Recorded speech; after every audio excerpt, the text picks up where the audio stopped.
ప్రోలయ వేమారెడ్డి అని ఆయన రెడ్డి రాజుల్లో ఓ రకంగా చెప్పాలంటే స్వతంత్ర రెడ్డి రాజ్యాన్ని అద్దంకిలో ఏర్పాటు చేశాడు. స్వతంత్ర రెడ్డి రాజ్యాన్ని అద్దంకిలో ఏర్పాటు చేశాడు ప్రోలయ వేమారెడ్డి. ఓకే, 1325లో సమ్ బుక్స్ సేస్ 1324, ఎట్లయినా ఒకటే, ఒక ఇయర్ అటు ఇటు తేడా ఏముండదు. 1325లో లేదా 1324లో ప్రోలయ వేమారెడ్డి రాజ్యాన్ని ఏర్పాటు చేయడం జరిగింది.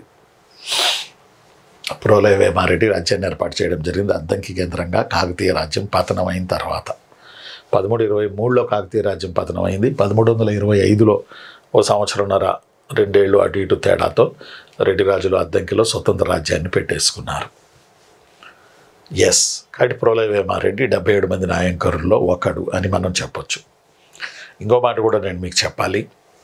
కాకతీయ రాజ్య పతనం తర్వాత సొంత రాజ్యాలు పెట్టుకోవచ్చు అనుకున్న వీళ్ళందరూ ముస్లింలు వరంగల్ వరకే వచ్చి వెళ్ళిపోతారు అని అనుకున్నారు. ఢిల్లీ సుల్తానులు వరంగల్ వరకే వచ్చి వెళ్ళిపోతారు అని అనుకున్నారు. కానీ వాళ్ళు ఏం చేశారు, ఒక బ్యాచ్ వరంగల్ నుంచి పడి కృష్ణా జిల్లా మీదుగా పడి అటు ఈస్ట్ వెస్ట్ వైపు వెళ్ళారు.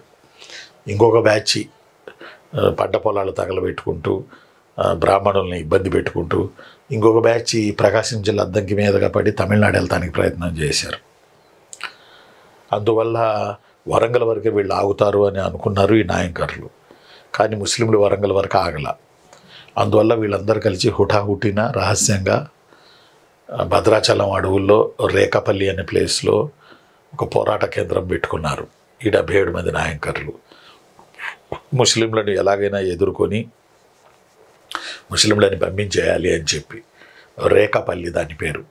కాకతీయ రాజ్య పతనానంతరం తెలుగువారి స్వాతంత్ర పోరాట కేంద్రం ఏది అని అంటాడు. రేకపల్లి, భద్రాచలం దగ్గర రేకపల్లి. అక్కడ వీళ్ళు మీటింగ్ పెట్టుకుని మనం ఇట్లా ప్లాన్ చేసుకోవాలి, ఎక్కడెక్కడ ముస్లింలను ఎదుర్కోవాలి అని ఆ మీటింగ్లో చెప్పుకుని ఎవరి దారాలు వెళ్ళిపోయారు.